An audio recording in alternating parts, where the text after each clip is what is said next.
But it's very difficult to stand here as someone that takes very serious his obligation as a member of this body and take great umbrage to indicate that there is a lack of good faith, that anybody that's going to stand to support this doesn't have an earnest belief that this meets the muster of our Constitution as it relates to this emergency borrowing.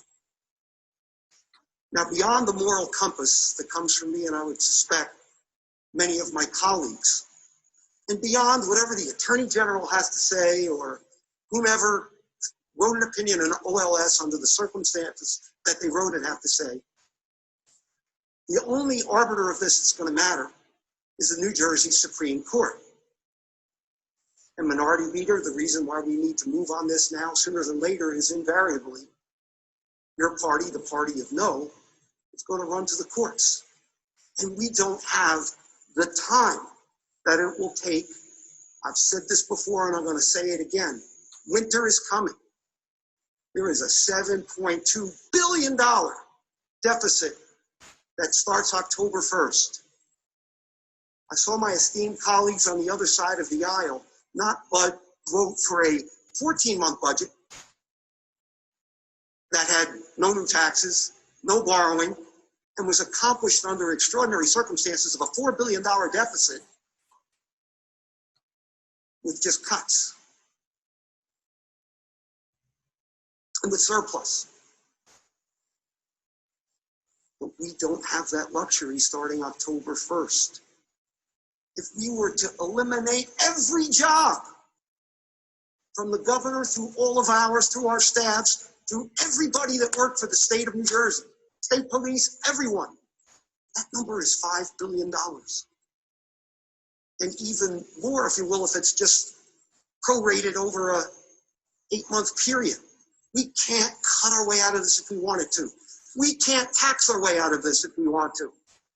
Then what else is left to be done?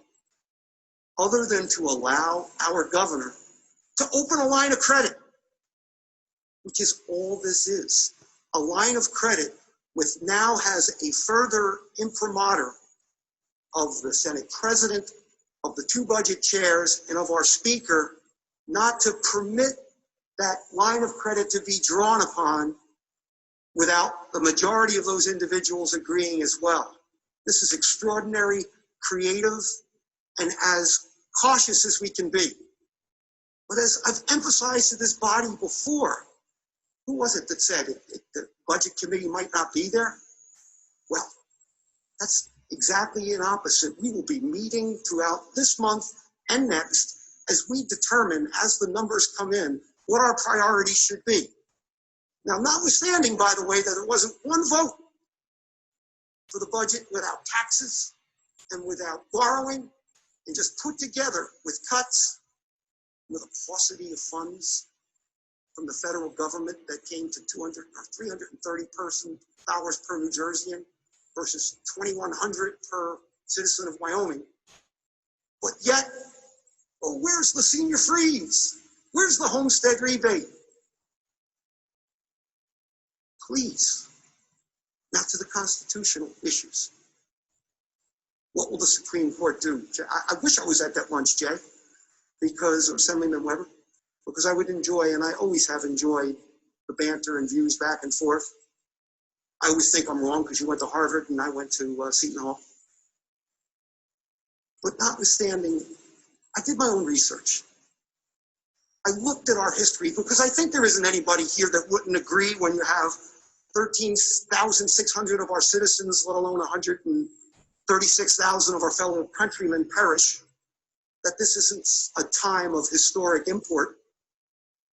So I looked to the Civil War and saw that our forebears borrowed general obligation bonds to deal with the financial emergency at that time in our nation's history. I looked 70 years later, during the Great Depression, to know that our forebears, the people that had the privilege of serving where we now serve, borrowed money through general obligation bonds to deal with that national emergency. Now, does that make it constitutional that we're going to do that now? You can juxtapose it to the Civil War or to the Great Depression. I might argue yes, but my argument is much stronger than that. Our founders, I don't mean Washington and Jefferson and Hamilton, I mean the founders, the fellow New Jerseyans that drafted the Constitution in 1947, looked and referenced what they did during the Civil War, and particularly what they did during the Great Depression, and they made a specific exception. In Article 8, Section 2, the debt limitation clause, and it says, to meet an emergency caused by an act of God or disaster. Do you think we have a reasoned argument to the point that we could look ourselves in the mirror about our oaths? Please. Now, I'm familiar with Lance versus McGreevy.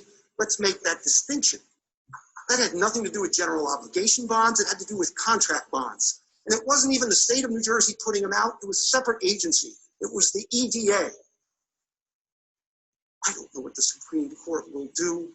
As just a lawyer educated at Seton Hall, I can tell you I think it's wholly distinguishable from the circumstances we face now, based upon the language specific in our Constitution placed there for just such emergencies in 1947. Mr. Speaker, winter is coming. These are tough times for our entire state, for all of us. If there was an alternative, again, I know you and the budget chair better than most as it relates to the fiscal conservatism that's marked the time that you've been here and serving in the capacities that you do. Not happy about the potential of borrowing, but we will never be in a position to make intelligent, as hard as it's going to be, decisions come October 1st for this 9-month fiscal year without the latitude. If we just base it on whatever income that you guys think is going to fall out of the sky, are you kidding me? Between now and then to give us any reasoned choices? That's just not happening. With that, Mr. Speaker, I'll proudly support this bill.